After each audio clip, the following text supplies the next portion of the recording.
challenged me to it, and I'm very motivated by something like that. And I knew I had to go see her next week, and I wanted her to be proud of me. So I did it. And I proved to myself I can have a fun weekend without drinking. And that was so powerful. So just break whatever limiting belief you have, breaking it down, it gives you power. Like if you think alcohol is essential for socializing, drink all you want, but meet somebody for coffee in the morning and just see, did you have fun? So I think just identifying them, first of all, like what's keeping you stuck, and then breaking through. Gotcha. Yeah, I know, like you said, identifying the problem and acknowledging that you have a problem. What I do like seeing is that a lot of companies now, like people who, just employers have their own kind of support system where, you won't get in trouble or you won't get reprimanded if you have this problem, because if you obviously address it before it affects your career or your work Yeah. ethic. But just seeing support like that, I think, is really good for a lot of people. But yeah, I guess, like you said, acknowledging the fact that you have a problem should be step number one, especially if you think you have one. Yeah, and that's the hardest part. Like we don't want to admit, like with that acknowledgement comes shame and feelings of failure. Someone asked me recently, do you think there is more shame in drinking or not drinking? And in the beginning, there's a lot more shame in not drinking, because why aren't you drinking anymore? You love to drink. Like, what's going on? And people question you, and people turn into drink pushers, and people judge you, and you just feel like, I felt like a failure because I couldn't drink 2 glasses of wine and stop. And yeah, I think just those feelings keep people in denial too, because no one wants to be a failure. Yeah, and it's become such a social thing that if you Yeah, don't partake, it's you're kind of weird, or you're just so kind of weird. an outlier of what's going on. Like, why are you here if you're not going to drink, Oh my kind of God, thing. people at work give me such a hard time. Like people that don't even know me, it's crazy. I have so many people in my life. I'm really lucky, besides, the drink pushers and whatever. But I have so many champions that they cannot understand in any way what I have dealt with, but they know that it is real and they respect that, and they champion me. They'll order mocktails, like we'll get the same drink. and Oh, that's awesome.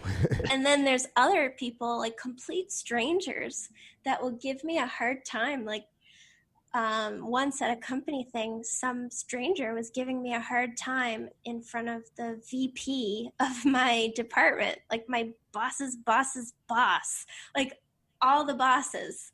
And she's giving me a hard time, like, you're still not drinking? Like, what's going on? Why don't you want to drink? It's like, leave me alone. I don't want to drink. It's not. Like, this is becoming an HR thing now. Yeah, she was grilling me about it, and that's Wow. extremely uncomfortable, and that can make some people cave because they don't want to feel weird and judge. Yeah, that peer pressure is serious. It is, because like you were saying, it's so normal to just drink and party, and it's just what everybody does, and some of us just can't. A lot of, and especially with, people talk about peer pressure as if it's something that just happens to you when you're a kid or when you're younger, but it's definitely, especially in your case, having a party where I'm sure, because it was your company's doing it, it's like an open bar, so everybody's like, take advantage. Yeah, the one thing I haven't done, speaking of open bar, is a wedding yet. I've not done a sober wedding. I was supposed to go to one, but coronavirus and whatever. But Oh yeah, for I sure. have not done that, and that I think will be a big test, because that is like, where else would you drink? You're gonna drink and party at a wedding. That's what everybody does. Yeah. Do you ever feel, and I'm sure you do, but do you ever stop yourself from attending an event like a wedding because of your anxiety to not drink or put yourself in a position where you might be just like that lady who was pushing you to drink? Um, you know. Yeah. So I've stopped attending. So we're all working from home and going into lab 2 weeks out of every month. So we have 2 shifts. And every Thursday afternoon, my company has a Zoom happy hour where everybody drinks and chats. And I have stopped attending those because they made me feel uncomfortable. Because everyone's like putting their glass of wine up to the camera, and it's like, yeah, I get it. You have wine. Like, I'm happy for you. I don't need to see like 20, Yeah. 20 little squares of wine. Um, but other things, I just have a really solid exit plan. So when you don't drink, um, like the first hour of a party might be a little uncomfortable, and then you get your sober groove. But there's always a point that you reach where you're like, it's time for me to go. I need to leave. And it stops becoming fun. It's like usually when everyone's getting drunk. Um, so I have an exit plan when I feel that way. So then I just leave. And that's fine. Like if I went to a wedding and everybody was drinking except me, I mean, I would probably be driving some drunk people to keep them safe, Yeah. which would mean I would have my car. So I can either go read in my car if I need a break, or I could even go all the way back to the hotel and hang out and then go get the drunk people later. So I think there's always just a strategy, and no one cares if you leave, an hour before the thing is over. No one really cares. Yeah. It's like etiquette. Yeah. Is and your husband is he mostly on board with whenever you have like that feeling and you want to go, even if he's having a good time? Yeah, he's very supportive. He takes good care of my sobriety, and he doesn't want me to stay anywhere that I'm miserable. So he'll help Yeah. me come up with the plan, or we'll just leave. Like sometimes we'll go to parties and we'll be staying at the person's house because it's out of state, and I'll just go to bed, and he'll come like tuck me in, and I'll just read or something, or post in the sober Facebook groups that I did it.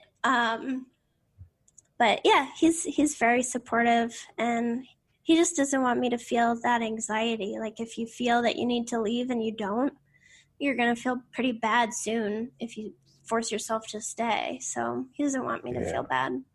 Well, that's great. Um, Yeah. one thing I wanted to know is, do you have like an end goal? Is it ever going to be a point in your life where you can have that one glass of wine and that'll be it and enjoy it? Or is it maybe a fear that once you take that step, it's just going to be a slippery slope from there? Like is your goal to not ever drink again, or is it to have control? I've always wondered. This is a great question. And I'm really glad that you just felt comfortable to ask me that. Because again, no one's ever asked me that before. And I think that's important. So I did quit drinking for 90 days back in March 2019. So a little over a year ago, I quit. And that was because I was having massive anxiety. I was extremely sleep deprived, and I was having suicidal thoughts when I would get really drunk. And that scared me, the suicidal thoughts. And the purpose of the 90 days was for a healthy reset, so that I could learn how to moderate and reset whatever. And then I would drink again and everything would be normal and I wouldn't need it and whatever. And when I started drinking again, on my birthday actually was the day after the 90 days. So I partied on my birthday and didn't follow my plan, and like everything was normal again. But then after that, I moderated for 2 months straight. I just had 2 glasses of wine on Saturday night. I didn't even drink for the rest of the week, and I was a daily drinker. And I was like, oh my God, I figured it out. I have the solution. Like And you found a process. yeah, I found it. I did it. 5 years of effort and I figured it out. And then we went on a cruise, and do whatever you want on vacation, then come back home and go back to your plan.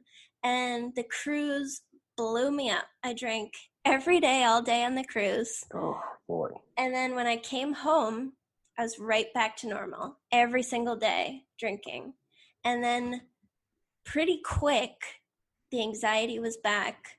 I wasn't sleeping anymore. And my mind was saying that I should kill myself again.